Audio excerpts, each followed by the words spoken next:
क्यों आपके बाल थोड़े ज़्यादा गिरते हैं कुछ स्पेसिफिक सीजन्स के अंदर पूरे साल के दौरान। हेयर शेडिंग हेयर की लाइफ साइकिल का एक नॉर्मल पार्ट होता है। हेयर की लाइफ साइकिल के 3 पार्ट्स होते हैं। सबसे पहला फेज होता है एनाजन फेज या फिर ग्रोथ फेज, जिसके अंदर की हेयर रूट से ग्रो करता है पूरा।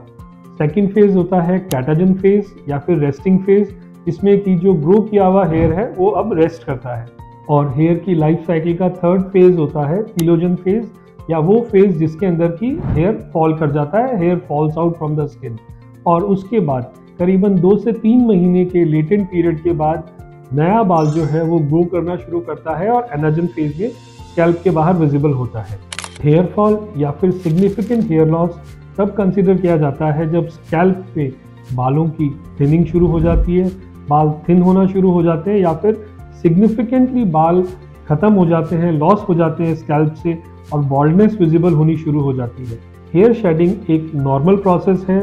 जो सबकी लाइफ में कंटिन्यूसली ऑफ एंड ऑन चलता रहता है।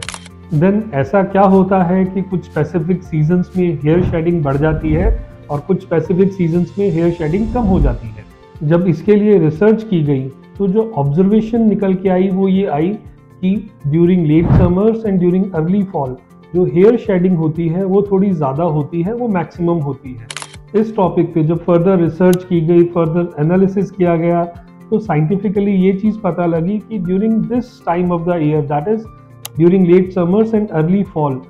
मैक्सिमम हेयर जो थे वो टीलोजन फेज या फिर जो फॉल आउट वाला टाइम होता है, फॉल आउट वाला फेज होता है लाइफ का, उसके अंदर मिले। इन सब स्टडीज में, इन सब रिसर्चेज में कोई साइंटिफिकली प्रूवन रीज़न नहीं पता लगा कि किस वजह से साल के इस सीज़न में ज़्यादा हेयर फॉल होता है या क्यों ज़्यादा बाल टीलोजन फेज में होते हैं। लेकिन जो कंट्रीब्यूटिंग फैक्टर्स पता लगे वो ये थे कि एक तो टेम्परेचर वेरिएशन और उसके अलावा duration of exposure to sunlight, ये 2 मेजर कंट्रीब्यूटिंग फैक्टर थे जिनकी वजह से कि साल के इस पीरियड में जो शेडिंग फेज था वो मैक्सिमम था और मैक्सिमम बाल टीलोजन फेज में थे। और जब इसे कंपेयर किया गया विंटर्स के बालों के साथ, विंटर्स के बालों को स्टडी किया गया, तो ये साइंटिफिकली प्रूव हुआ कि during winters, during December, during January and during early February maximum hair जो थे वो एनाजन फेज में थे, और जो टीलोजन फेज था उसमें सबसे कम बाल थे और सबसे कम शेडिंग फेज विंटर्स के दौरान पाया गया। तो साइंटिफिकली ये प्रूव हुआ कि during late summers and early fall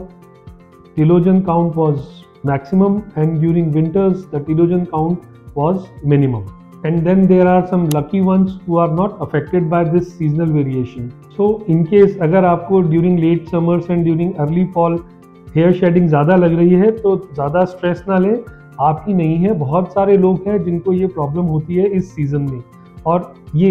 जो इफ़ेक्ट है हेयर शेडिंग का, थोड़ा सा हेयर फॉल बढ़ने का, ये काफ़ी हद तक मेजरली रिवर्सिबल है और आपके जो मैक्सिमम बाल हैं वो वापस ग्रो कर